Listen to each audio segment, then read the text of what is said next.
Hello बच्चों, आइए इस प्रश्न को देखते हैं। इस प्रक्रिया में निम्न में से कौन महत्वपूर्ण भूमिका निभाता है? तो यहाँ पर हमारे पास एक प्रक्रिया दी गई है।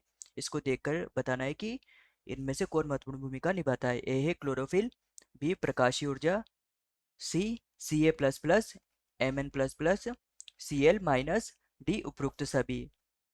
तो हमें ऊपर दी गई अभिक्रिया को देखकर बताना है कि कौन महत्वपूर्ण भूमिका निभाएगा। तो हमारी मुख्य अवधारणा होगी कि प्रश्न को देखते हुए, इस अभिक्रिया को देखते हुए हमें पता लग रहा है कि यह प्रकाश संश्लेषण है। तो हम प्रकाश संश्लेषण क्या होता है, क्या होता है, इसके बारे में बताना है। तो जो प्रकाश संश्लेषण होता है, यह प्रकाश संश्लेषण ऐसी अभिक्रिया होती है जिसमें प्रकाशीय ऊर्जा को रासायनिक ऊर्जा में परिवर्तित कर दिया जाता है, तथा यह इस प्रकार से होती है। इसमें CO2 तथा H2O का अपघटन होता है, तथा यह C6H12O6 में अपघटित हो जाती है, तथा यहाँ पर जल का अणु उत्सर्जित होता है, तथा यह शर्करा होती है अर्थात ग्लूकोज होती है, जो भोजन के रूप में कार्य करती है। यहाँ पर हमें प्रकाश व हरित लवक की आवश्यकता होती है इस प्रक्रिया को पूर्ण करने के लिए, तथा यहाँ पर जो तत्व काम में आते हैं वह इस प्रकार से होते हैं: Ca++, Mn++ तथा Cl-। कैल्शियम, मैग्नीज तथा क्लोरीन यहाँ पर तत्व काम में आते हैं इस प्रक्रिया को पूर्ण करने में। तो अगर हम इस प्रक्रिया को देखते हैं तो हमें पता चलता है कि यहाँ पर जो जल अणु है, इसका अपघटन हो रहा है। तो यह एक जल अपघटन प्रक्रिया भी होती है। इसमें जल अपघटन होता है, जल अपघटन होता है, होता है। तो यहाँ पर जो अभिक्रिया हमारे पास दी गई थी, तो उसको देख के हमें पता चल रहा है कि यहाँ पर जो ये H2 है, यह H2 2H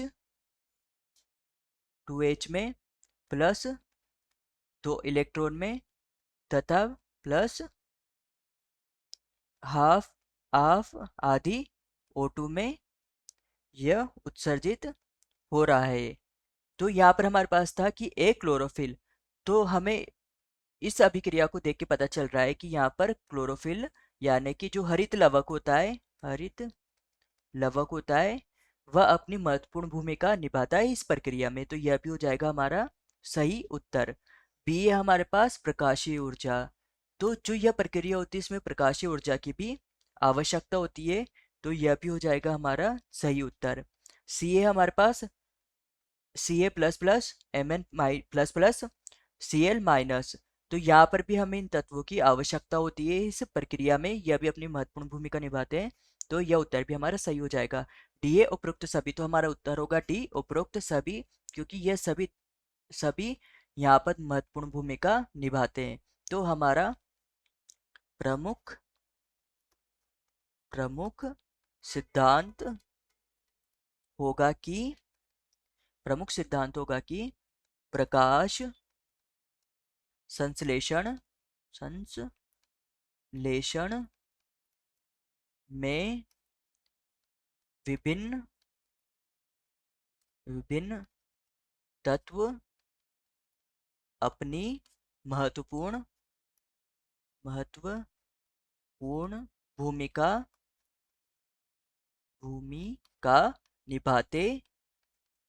निभाते हैं। तो आशा है कि आप इसे अच्छी तरह समझ गए होंगे। धन्यवाद।